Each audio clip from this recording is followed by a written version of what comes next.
Hello. I'm Interweb Studios and today we ask Reddit who should be on the same level of evil as Hitler. I'm going to warn you, this video is going to be quite bit dark, so if you don't want to watch you should click away now. Alrighty, sit back and enjoy. Pol Pot. I was gonna say this guy, absolute lunatic with a ton of power. Cambodia still has issues because of him. An entire generation is just missing. If I remember correctly, up to 25% of the population and another 25% or so fled. So he essentially emptied half the country. Yes, between 1.5 and 2 million people were killed, believe it or not, because of the missing generation. There's not a lot of older people, like grandparent age. In Cambodia they were either killed, or fled to the US and other countries. Cambodia under the Khmer Rouge was unlike anything we have ever seen before. Pol Pot sought to turn Cambodia into an agrarian society and targeted anyone who had any formal education. They invited foreign living Cambodians back and shot them right off the plane. They had child armies because sane adults saw that any excuse was used to wipe you and your family off the face of this earth. This dude was on another level of evil. The worst thing Pol Pot did was that he targeted people based on traits that were good or okay proxies for intelligence, wealth, education, accoutrement, and social class markers. The folks he killed were disproportionately high IQ and educated, who came from good family backgrounds, who had nice childhoods. The Khmer Rouge was the most dysgenic event I can think of. Anybody that went to college, anybody that spoke a second language, anybody that even appears to have an education or not be a farmer, they enslaved or killed or tried to kill. Shoot. Even if you wear glasses you were a target because you appeared to be educated. 100% him. My mother, who was 9 at the start and her entire family were forced out of their home at gunpoint, marched to the countryside where they were separated into different camps and forced to farm without having any background knowledge on farming methods. She was forced to change her name since her birth name was considered too intellectual, fancy. She worked from sunrise to sundown, and if she didn't meet her quota she wasn't allowed to eat. They were only fed rice porridge as well, so many people tried to survive by eating bark, insects or whatever they could sneak, and if they were caught they were beaten or killed. Many women and young girls were beaten and raped regularly. My mother has vivid memories of seeing corpses that were mutilated and violated. She also witnessed babies being killed by having their heads smashed against trees. One of her brothers was axed to death for asking for food. There are so many other dark and brutal stories that she has about that time. It hurts to think about all that she went through and makes me appreciate my life so much more. Surgeon General Shiro Ishii, director of Unit 731, the unit of the Japanese Imperial Army that orchestrated Japan's incomprehensibly cruel human experimentation and biological weapons testing during World War II. They vivisected babies, pregnant women, and just civilians in general alive with no anesthesia and out of sheer sadistic curiosity. They locked people in massive freezers to see how long frostbite took to kill. Placed live kidnapped civilians on around grenades to see how the damage changed with distance, dropped bubonic plague bombs on villages. Despite some scientific findings, it's the shit they did for no reason other than sadistic pleasure or curiosity that makes them almost worse than the Nazis. From Wikipedia, some of the tests have been described as psychopathically sadistic, with no conceivable military application. For example, one experiment documented the time it took for 3-day-old babies to freeze to death. Too many people are in the dark about Unit 731. They were as bad or worse than the SS and Mengele combined. I wonder how Mengele would have reacted if he had visited Unit 731 and witnessed the atrocities there himself. Although to be honest, I think he would have been proud. Probably even taking notes. Unit 731 was absolutely horrible, but it's not like Mengele had an ounce of moral compass either. 731 is one of the darkest things I've ever read about. The only sense of empathy I read about is when a girl wanted to know what she looked like, and a guard broke protocol to put a mirror in front of her while she was in her cell. I just can't believe this happened. It's gut-wrenching. Reinhard Heydrich, also known as the Butcher of Prague. Thank Duck he was assassinated. He was nicknamed the young evil god of death, and Hitler called him the man with the iron heart. When people say that things could have been worse if Hitler had been assassinated early on, it's guys like Heydrich that they are thinking about. There were worse men under Hitler who were also more competent. Heydrich was the actual architect of the Holocaust.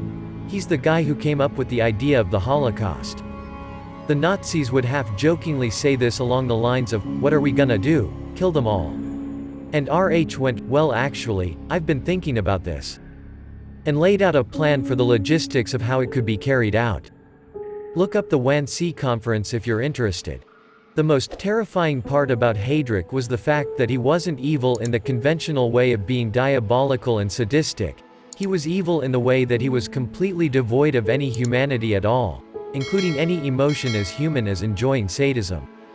He invented the idea of the Holocaust not because he wanted to torture the Jews, but because he simply found it to be the most efficient way to exterminate them. As if he considered it a simple problem, he found a solution to with zero regard to the fact that his problem was the lives of human beings and his solution was genocide. It's no wonder even Hitler was disturbed by him, calling him the man with the iron heart, for how cold and unnaturally dead it was. What a horrible, horrible human being, if even he could be called that. If there is a hell, he went somewhere far darker and colder than it, but something tells me he would only find that a minor inconvenience. There really is no place in any version of any afterlife terrible enough for what little of a soul he had. Joseph Mengele, Slayer based Angel of Death on his butchery in the name of Hitler. I read a book about Mossad capturing Eichmann in Argentina, and as they were tracking him down, they came across a hotel where very likely according to all intel they had Mengele was accommodated just days prior. IIRC they decided to not pursue those leads due to limited resources and time, as they did not want to risk their primary target to run away. It's just mind-blowing to me how close they probably were. The ways he terrorized victims of the Third Reich are nothing short of unspeakable. I heard a wine and crime episode where they discussed some of the things he did, and it was some of the most horrifying shit I've ever heard. And guess what? He got away with it. The amount of rage that this fills me with is immeasurable. King Leopold II of Belgium. He needs to be more well known. I read a book in college on Belgium's evils in the Congo called King Leopold's Ghost, and it's still one of the best books I've ever read. Leopold caused the deaths of 1.5 million to 13 million people in Congo. It was one of the largest genocides ever, but no one cared. The reason the estimate has such a large range is because population numbers in 1880 to 1920 Congo wasn't exactly an exact science. The only sources we have of the population at the time are guesstimates by white colonizers, and they vary widely. So it's incredibly hard to get an accurate number. Most historians that have dived into it seem to believe it is somewhere around 5 million, with the emphasis on the word around, because the range is like 115 million. I know I am not going to give this case justice for my quick explanation, but King Leopold II was given control of Congo, who at the time was one of the biggest producers of rubber. King Leopold would kill anyone and their village if they did not abide to the labor policies implemented to farm rubber. Famine eventually occurred as most of the land went to farming rubber, and in combination with disease led to this disaster. Oscar Dirlewanger. Genocidal, torturer, child rapist, mass murderer, a guy so ducking evil even the other SS members thought he was too much. Dirlewanger was repeatedly convicted for illegal arms possession and embezzlement. In 1934, he was convicted and sentenced to 2 years imprisonment for the rape of a 14-year-old girl from the League of German Girls, BDM, as well as the illegal use of a government vehicle and damaging said vehicle while under the influence of alcohol. Dirlewanger also lost his job, his doctor title and all military honors, and was expelled from the party. Soon after his release from the prison in Ludwigsburg, he was arrested again on similar charges for criminal recidivism.